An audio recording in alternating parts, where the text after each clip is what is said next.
राज्याच्या राजकारणात नेमकं काय घडतंय पाहूयात। राष्ट्रवादी कुणाची यावर सुप्रीम कोर्टात सुनावणी होणार आहे। निवडणूक आयोगाच्या निर्णयाविरोधात शरद पवार गटानं दाखल केलेल्या याचिकेवर आज सुप्रीम कोर्टात सुनावणी होणार आहे। तर राष्ट्रवादी पक्ष आणि घड्याळ चिन्ह अजित पवार यांना देण्याच्या निवडणूक आयोगाच्या निर्णयाविरोधात ही याचिका आहे।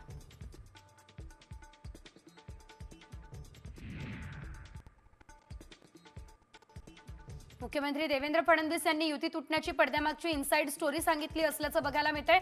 भाजपचा जागा वाटपाचा 147-127 असा प्रस्ताव होता, मात्र शिवसेना 151 जागांवरती अडून बसली। भाजपनं वेगळा निर्णय घेतल्याचं सांगितलं।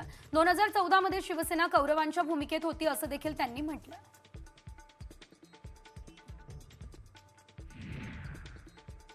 दुसरीकडे भाजपच्या वरिष्ठ नेत्यांमुळेच युती तुटल्याचं संजय राऊत म्हणताय। 2014 ला भाजपचे दिल्लीमधील वरिष्ठ नेते युती तोडण्यासाठी राज्यात आले असा घणाघात संजय राऊत यांनी केला। युती तुटू नये असं फडणवीसांचं मत होतं असं देखील त्यांनी या दरम्यान म्हटलं।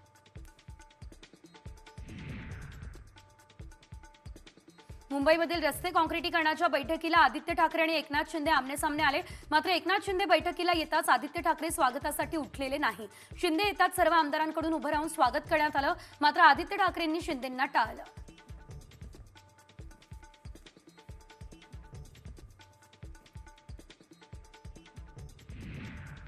खासदारांच्या पगारात आणि भत्त्यात मोठी वाढ झाली आहे। खासदारांच्या पगारात थेट 24% घसघशीत वाढ झाली।